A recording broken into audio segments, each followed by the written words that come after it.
Mayong hapon kanatong tanan pag-usab sa unahan organiha ningon kong duha ka Domingo na lang, no? Magbag-o na usab kita sa atong liturhikanhong kalendar ug mosulob na usab kita sa panahon sa Adbyento. Mabitaw na ako nakabantay mo, no? Ang atong mga ebanghelyo for the past few weeks prepared us for that entry, no? Kay ngano man ang mga ebanghelyo niya atong mga miaging Domingo naghisgot man may tungod sa pagkamanggiha tagon. Miaging Domingo, no? Ang paghigugma sa isig katao, ang pagtan-aw nila paghigugma sama sa atong paghigugma sa atong kaugalingon. Unya karon, no? Napun-an na sad, no? Pagka manggihatagon, no? Pagka manggihatagon. Pero actually mga igsuon, there is a deeper meaning sa karon nga atong ebanghelyo, no? Dinhi sa atong ebanghelyo sa mga pagbasa, no? Nihisgot may tungod sa kabus nga byuda. Kabus nga byuda. Gamay lang nga background. Abi ninyo, sa panahon ni Jesus, no? Adunay kultura nga gitawag nga culture of shame and honor, or honor and shame, no? Unya ang bili sa babae is closely tied ngadto sa ilang community, sa ilang pamilya, o ngadto sa ilang bana. So kung minyo ka, ang imuhang bili, ang imong kahalangdon, ang imong dungog, nakadepende sa kahalangdon sa imong pamilya, ilabi na sa imong bana, no? Gani sa panahon ni Jesus, no? Ang mga babae dili kabasta-basta kayano-yano og himo og mga batik nga butang kay ngano man pitulon, daog-daogon, panamastamasan og dili lang pagyud kana sila makahatag og bati nga kadungganan sa tibuok nilang pamilya, sa tibuok nilang komunidad. Mas dali makakita ang tao og sayop ngadto sa mga babae kumpara sa mga lalaki. Mao bitaw ni adtong panahon Jesus, ang mga babae malimit ra kaayo mugawas sa ilang panimalay. Adto ra sila sulod magsikay-sikay, no? Mag-andam, mo serbisyo, mo alagad sa ilang bana, mo alagad sa ilang mga anak, sa ilang pamilya. Maura gyud na. Nya karon, no? Atong ebanghelyo nagingon usa ka byuda, usa ka balo. Now, given that cultural background sa panahon ni Jesus, we can readily say nga ang kaning bayhana naglisod, no? Kaya nga naman, sa ako nag-ingon sa unahan, closely tied ngadto sa kahalangdong katungganan sa pamilya sa bana. Pagkamatay sa bana, mas samot nga kabati ang sitwasyon sa maong byuda. Nahimo siyang vulnerable, nahimo siyang marginalized, pobre pa sa tanang pobre, kay ubos man ang pagtanaw sa mga tao, ubos man ang pagtanaw sa komunidad, sa katilingban ngadto kaniya, no?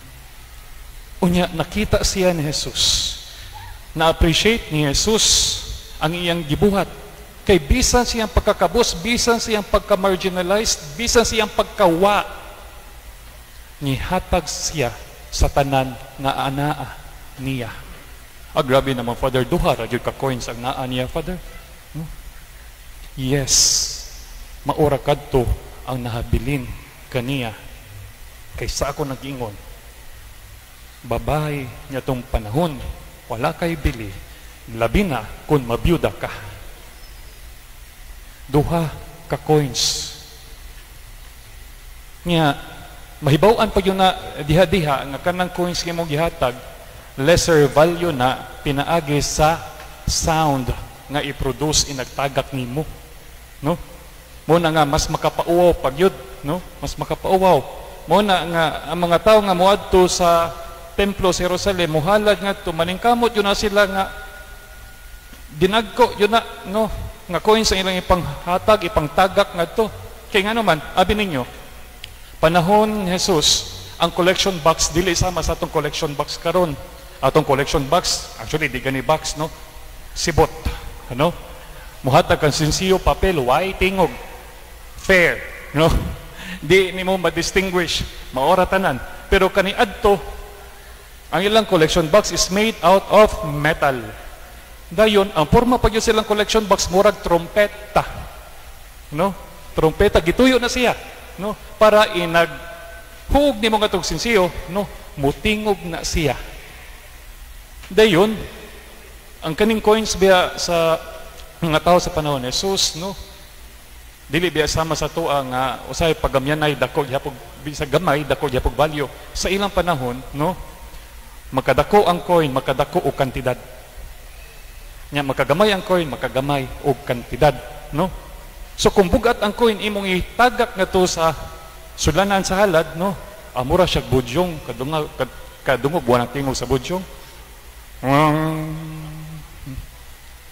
Mao na siya ang tingog. So mulanog, no? Kaning tawhana dako ni gihatag.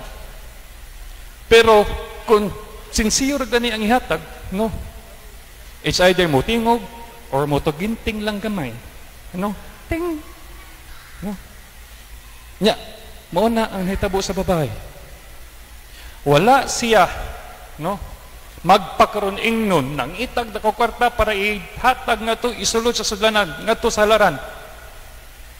Ang naa niya ang duha ka sentimo maoy iyang gisulod ngadto sa collection box. Og didto nakita usab ni Jesus og gani ningon si Jesus sa tanang mga nihatag niya tong adlawan niya tong higayuna ang pinakadako pinakadaga gihatag ang katong bayhana nga nihatag og pila lang ka sentimo. Kay ngano man ang babae marginalized katong gitagak niya nga duha ka sentimo mauna to ang tanang kwarta nga anaa niya. Pero ang katong nihatag og dako pa nga kantidad sobra kato sa kun unsa ang naa nila, sa kun unsa ang gikinahanglan nila. Excess versus everything. Muna si Jesus ningon ang katong babae nga byuda mo nihatag sa pinakadako nga gasa. Abi niyo mga igsoon, no? Sa ako nanggingon ganiha, kaning story is not just about a plain story of giving. Nagpahipi ni ini ang mensahe nga adunay bahandi dinha sa atong pagkakabus. The treasury of poverty, the richness of poverty. Moingon siguro mo, grabe naman pa kabus na gani, napadyod ay bahandi, no? Napadyod ay kahatag, no? Abi ninyo, naa. Mao gani na nga, kung nabantayan ninyo, humot kayo ta og halangdon kayo ta sa mga politiko panahon sa eleksyon. Moingon na sila, kung ako may mong kapitan, ako may mong mayor, maningkamot ko, nga akong unahon ang mga kabus. No? Muhimo ko mga lakang para sa pagtubag sa mga problema, suliran sa mga kabus. Sa mga maghimo og donation drive, fundraising, no? Ilang gamiton nga rason para sa kabus. Marketing strategy, social media, video, picture, kinsa may gamiton nila aron nga makalikom sila daghang kwarta, kabus. Unya, pangutana ni abot ang kwarta. Ha? Ambot asa. No? Ambot asa. Mausan na, no? Ang kanang mga kumpanya, mga investors, mga kapitalista. Asam na sila mo invest nga to sa hindi na sila mo invest nga to sa mga syudad o mga nasod nga dagko og sweldo kay ngano mapurdoy man sila. Mo bitaw na daghang mga kapitalista, daghang mga investors nga moari og Pilipinas kay ngano man ang salary gamay raman. Nya ato kog Australia, no? Atong pag Mayo. O nakita yun ako ang dako nga kalahian. Europe mausat. Australia, imagine Your 1 hour worth of salary is worth 24 Australian dollars, 1 hour. Pero atong ikumpara diri sa Pilipinas, pila man? Ha? Ang kanang 1 hour sa Australia, 24 Australian dollars, is equivalent to 912 pesos. 1 hour na ha, sa Australia. Kanang 912. 1 hour na sa Australia. Asam kakakitaan na diri, 1 hour. No? Ang kanatong 500, 8 hours na na. Kanatong 300, 8 hours na na. But you see, una, halangdon kayo ang mga kabus. Humot kayo ang mga kabus sa mata sa mga kapitalista, sa mga mapahimuslanon. No? Muna, moingon ta, na ay bahandi dinha sa kabus.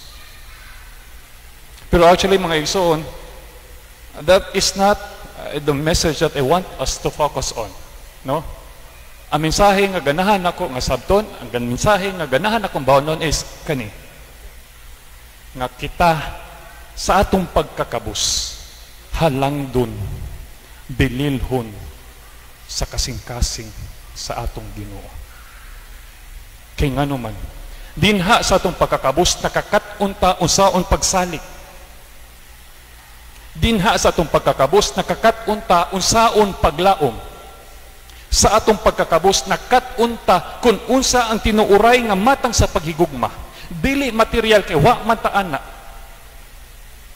Dili ubang mga butang nga dili makaayo kay kaybaw man ta nga di sa takaabot ni ana. Gumikan sa atong pagkakabus nakakat-unta sa pagpalawom sa atong pagsalig, pagtuo o paghigugma sa Dios. And it is that kind of disposition, growth, no? Pagtuo nga nakita ni Jesus ngadto sa babay nga byuda. Wala giskot nga to, pila na katuig, pila na kasimana ang babay himong byuda, no? Pero nakita ni Jesus nga gumikan sa iyang pagka-marginalized, vulnerable, outcast sa ilang katilingban, ang babae nakakita sa tinuuray nga essence sa iyang pagkinabuhi, sa iyang pagtuo. It's not about wealth. It's not about money. Not about any material things, but it's about my love, faith for God. Bahandi nga dinha makuha sa atong pagkakabus. Now, corollary to that is kanang disposition sa pag-let go. No? Pag-let go. Mga kabus, kay bawang yung tanong nga, muingon ta sa to kaguling nga, di man ako makabot na, ari lang ko sa masayon, mas dali, no? Nga kay bawang ko, maora yun niya ako gikinahanglan. I-let go na lang to nimo mga butang nga, kay bawang ka nga lisod, no? Makahasol hay noon, di makaayo, no? Kanang disposition to let go. Importante na siya. No? Buhian nato. Aron kita mutubo, di na sa itong pagtuo, paghigugma, pagsalig, paglaom. Buhian nato ang mga butang nga naghimong babag. Aron kita mutubo sa maong mga butang. Buhian nato ang mga butang, no? Nga mo'y nagpugong nato sa pagpaduol sa Ginoo. Fame, honor, money, o unsa pa ng mga mata nga kalibutanhon, buhian na nato. Kabantay mo, di ba, suway naman yung tag-shopping or bisan mo ato grocery store, no? Daghang kay tagkuptan, no? Nya makakita tag gutom ta, natin nakita nga lamig kayong paliton, di na lang ta, kaya nga naman, puno naman nato mga kamot, kinsa pa may mukupot, no? Mausad na, no? Di na sa atong panaw, isip mga magtutuo. Kung dili ta kay ba mo let go, puno kay atong mga kamot, ang atong mata, puno kayo sa mga butang nga atong gitinguha, nga makabot. Di ta makakita sa tinuoray nga essence atong pagtuo, dili sa ta makakupot sa Dios. ang bahandi nga naa dinha sa atong pagkakabus. That disposition that is capable of letting go. Letting go.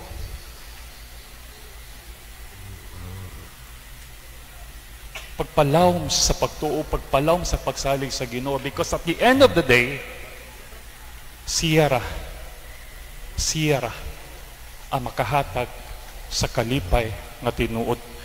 Siyara ang makadala nato sa atong gipangandoy ang langit uban sa Dios.